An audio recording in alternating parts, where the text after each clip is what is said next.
The clockmaker's workshop had been on that corner for 40 years. Not the same clockmaker for all 40.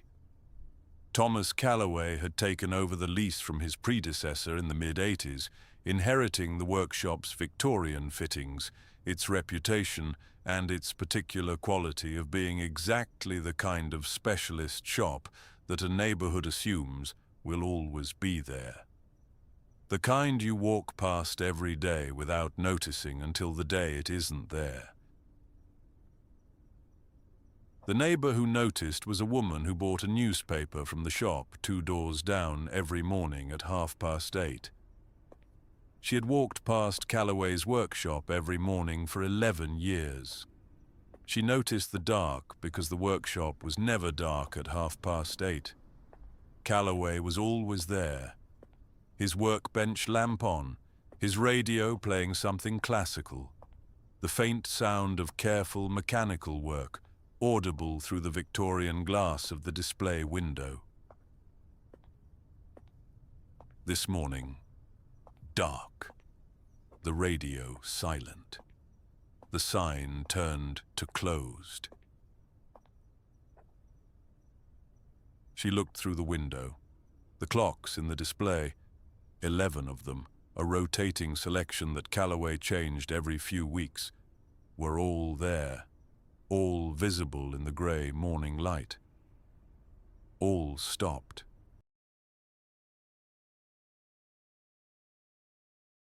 Not all at different times, the way clocks stop when they run down individually, each one at its own particular moment of exhaustion. All at the same time, every face showing the same reading. 12:15. 11:47 to be exact. The neighbor called the police. The police called the building's landlord. The landlord opened the workshop. Inside, neat, ordered, tools put away, current restoration projects stacked precisely, Calloway's coat on its hook, his keys on their nail, everything in its place. Everything except Calloway himself. And on the workbench at the center of the room, a Victorian bracket clock, open, its mechanism exposed with the careful precision of a craftsman mid-restoration. Beside it, set with equal precision on the workbench surface, a small glass rectangle, a photographic plate, Victorian, the image on it visible to anyone who thought to hold it toward the light. Nobody thought to hold it toward the light. Every case begins with something someone was not meant to find. The interesting question is never what was found. It is always why someone needed it not to be. The Casebook of Percival Wick. Case 2. The Disappeared Clockmaker.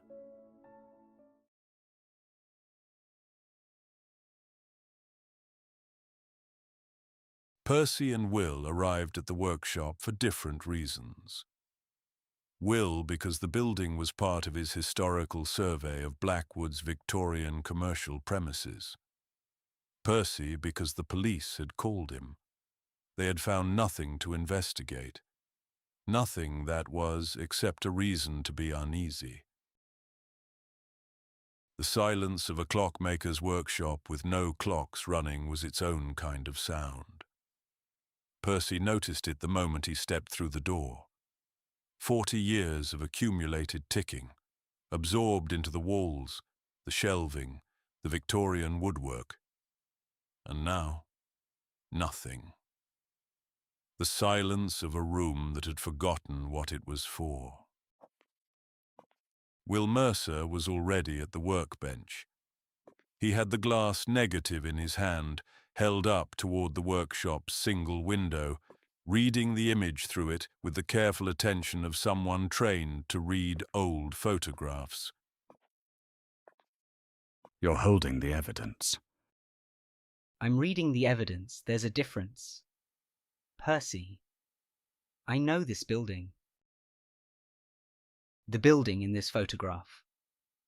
Behind the 7 people. I've been looking at it from this window every time I've visited the Guild's survey of Victorian commercial premises on this street. It's the building directly across the corner from this workshop. It's been there for as long as this workshop has. Calloway would have seen it every day for 40 years. Every day, from this exact window. A craftsman who spends 40 years at the same workbench, looking at the same corner of the same street, develops a particular relationship with what he sees. He knows when something changes. He knows when something that has been there for decades is different in a way that nobody else would notice, because nobody else has been paying attention for 40 years. Calloway found a photograph inside a clock he was restoring. The photograph showed a building he had been looking at for 40 years. Whatever he saw in that photograph told him something about that building that made him stop every clock in his shop and leave. Percy moved along the window display. 11 clocks. 11 faces showing the same time. His gloved hand not quite touching the glass of each one, reading the mechanism type, the age, the particular quality of how each had been stopped. He stopped them himself, each one individually. You can see it in the mechanism. He wound them to the same point and released them at the same moment. That takes time. That takes patience. Calloway was not frightened when he did this. He was deliberate. Why 11:47? That's the right question. What happened at 11:47? Will looked at the workshop around him. At the tools put away, the projects stacked, the coat on its hook. The room of a man who had decided to leave and had chosen how to leave with the same precision he applied to every other task in his professional life. He left us the time, and he left us the photograph. He wanted someone to find both and understand what they meant together. He wanted the right someone. Someone who could read the photograph and someone who could read the time. He left it for 2 people. He knew about the Guild. He's been watching this corner for 40 years. He would know everyone whose work touched these buildings, including the Guild.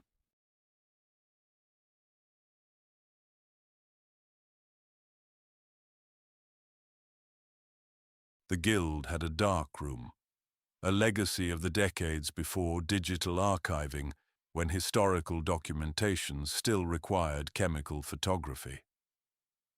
Will worked methodically, Percy standing in the doorway, watching the image emerge on the developing paper with the patience of a man who understood that some things could not be hurried. The photograph resolved slowly. 7 figures, formally dressed, standing before the corner building in what appeared to be a moment of official occasion, a gathering of some kind, documented with the self-conscious formality of Victorian group photography. 6 of them looking straight ahead with the composed expressions of people who had been told to look at the camera, and one of them looking directly at it with a different expression entirely. That's not the expression of someone being photographed at an official occasion. No. That's the expression of someone who didn't know there was going to be a photograph, who looked up at exactly the wrong moment. Or the right moment, depending on your perspective. Will straightened. looked at the building in the background of the photograph, the corner building across from Calloway's workshop, rendered in Victorian silver halide, with the particular clarity of a well-maintained glass plate negative. The building. I can date the photograph from the facade. This section here was modified in 1921. This detail was added in 1924. The photograph was taken between those two dates, 1921 to 1924. Which narrows the occasion considerably. There were 3 significant gatherings at that building in that period that the Guild's records would cover. I need to cross-reference the faces against the Guild's archive photographs from those events. Will Mercer read buildings the way I read people. The particular modification to a facade, the addition of a detail, the removal of a feature. These were, to him, the equivalent of an expression. He could look at a building and tell you what decade it had been happy in. This building, in this photograph, had been photographed at a moment it would not have chosen. That was what the figure's expression told me. Someone present at this occasion understood that being documented here, at this time, with these people, was a problem. And Calloway, 40 years at his window, had found the photograph that proved they had been there.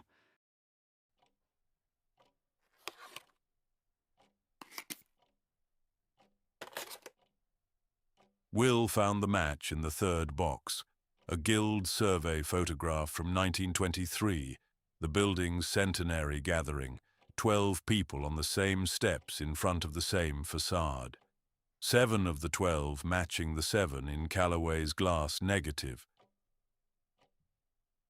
1923, the building's centenary. I have names for all 12 people in this photograph. The 7 who appear in both photographs. Yes. And one of them has a grandson who sits on the current board of the organization that owns that building. Percy looked at the 2 photographs side by side. The figure who had looked directly at the camera in Calloway's glass negative, the one with the expression of someone who had not expected to be documented, stood in the 1923 Guild photograph with the composed expression of a man who had been told where to look and was looking there. He knew the photograph existed. He's known for years. And when Calloway found it inside a clock that came into his workshop for restoration, Calloway understood what he was looking at. And left before anyone could come and explain to him why he shouldn't have looked.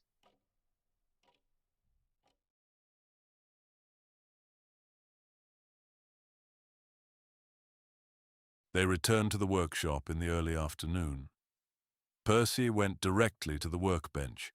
Will went directly to the drawers. A craftsman who keeps his tools this precisely organized keeps records with the same precision. 3rd drawer. A logbook. Not a repair log. Those were on the shelf above the workbench, neatly filed by year. This was something else. 40 years of quiet, careful observations, written in the same precise hand as the clocks were stopped, in the margin of a notebook that had never been intended for anyone else to read. Arrivals, departures, times, vehicle registrations, descriptions of people entering and leaving the corner building across the street. A private surveillance record maintained by a man who sat at the same window for 40 years and noticed in that time a pattern that no one else had been in a position to see. 40 years of watching the same corner. Calloway had not set out to document anything. He had simply noticed things, the way attentive people notice things when they spend enough time in the same place, and written them down, the way careful people write things down, because writing things down is what careful people do with what they notice. At some point in those 40 years, the observations had accumulated into something that looked, if you read it from beginning to end, less like a craftsman's idle notes and more like a case file.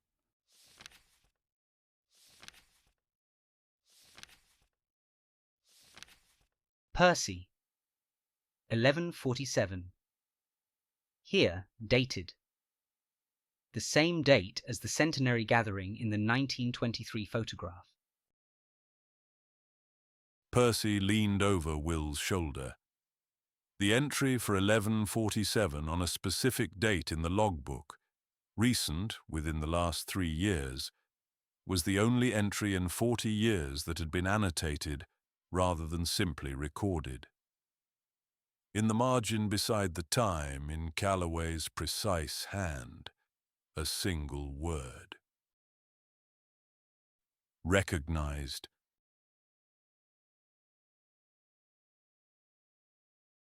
Not from 1923.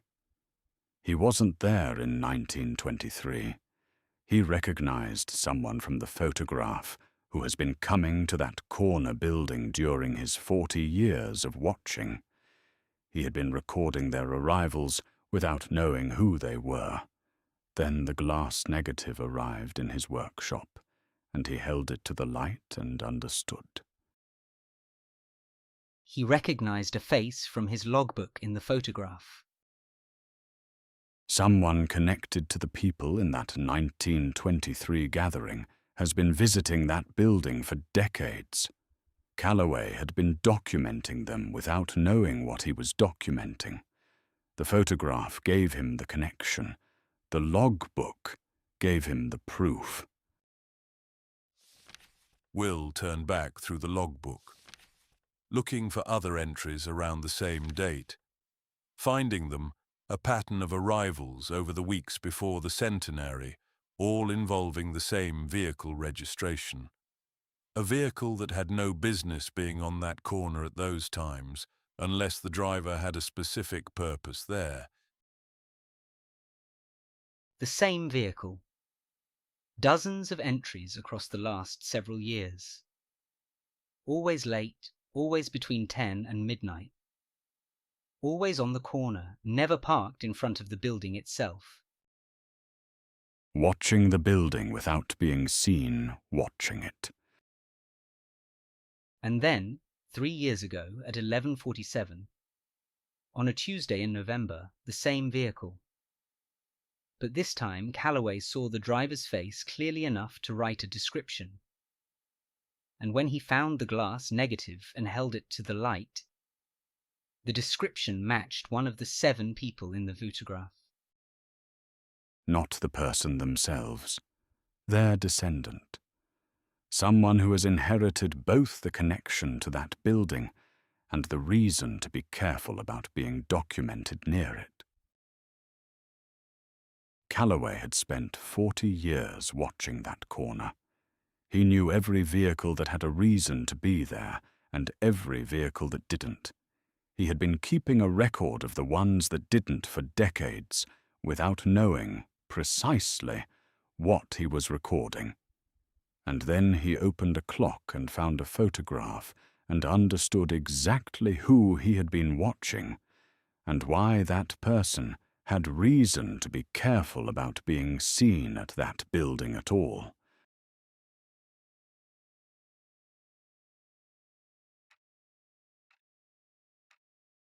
The building across the corner from Calloway's workshop was home to a private membership organization, established, unremarkable from the outside, the kind of institution that Blackwood had several of, and that mostly concerned themselves with the preservation of their own history. The man who met Percy and Will in the reception area was in his late 50s. Composed, the particular composure of someone who had been expecting a visit of this nature and had prepared for it. You know why we're here. The Clockmaker. The Clockmaker found a glass negative inside a Victorian bracket clock that came into his workshop for restoration. The negative shows a gathering at this building in 1923. One of the people in that photograph is your grandfather. And one of the people in that photograph, the one your grandfather is standing beside, his descendant had been observed arriving at this building 8 times in the month of November, always late, always by vehicle, always watching before deciding whether it was safe to attend. My grandfather had nothing to do with...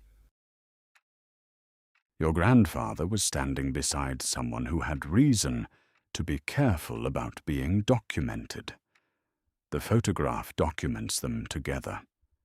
The Clockmaker's logbook documents a vehicle that brought his descendant here 8 times before they were confident enough to arrive on foot. The Clockmaker understood what both documents meant when placed together. That is why he left. A long silence. The representative looking at Percy with the expression of a man calculating whether denial remained available to him. What do you want? I want you to understand that the photograph has been found, that what it shows is now known by people other than Calloway, and that Calloway left the photograph and his logbook to be found, which means he intended for this conversation to happen. Whether it happens quietly or otherwise is a choice you still have available to you. The man in the photograph, beside my grandfather. He came to us for assistance, with something that needed to be arranged quietly. My grandfather provided an introduction, nothing more. And the arrangement that was made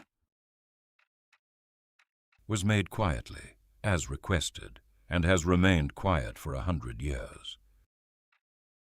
Until a clockmaker found a glass negative inside a restoration job. Percy looked at him. The expression of a man who had heard this kind of careful, partial answer many times, and understood exactly what it concealed without needing to press for what it was not yet time to press for. Thomas Calloway left his workshop, his coat, and his keys.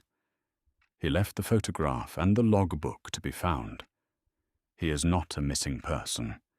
He is a man who made a careful decision about where to be. I would strongly suggest that the same careful decision now applies to whoever arranged for that clock to come into his workshop for restoration. Percy and Will left the building. The grey Blackwood afternoon received them. Across the corner, Calloway's workshop stood dark, the 11 stopped clock still showing 11:47 in the window. Where is he? Somewhere he decided was safer than here, which was a correct decision. Will he come back? When it's safe to. He left the evidence to be found.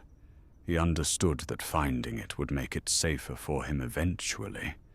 He simply didn't want to be present for the part between finding it and eventually. Will looked at the stopped clocks in the window. 11 faces, all showing the same time. The message delivered.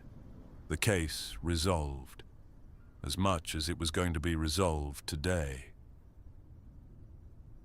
The arrangement the representative mentioned. Made quietly 100 years ago. Do you know what it was? Not yet. But you will. The logbook covers 40 years of that corner. I suspect it covers considerably more than one quiet arrangement made 100 years ago. When Calloway comes back, and he will come back, he will have questions to answer about what else he observed. And I will have questions to ask.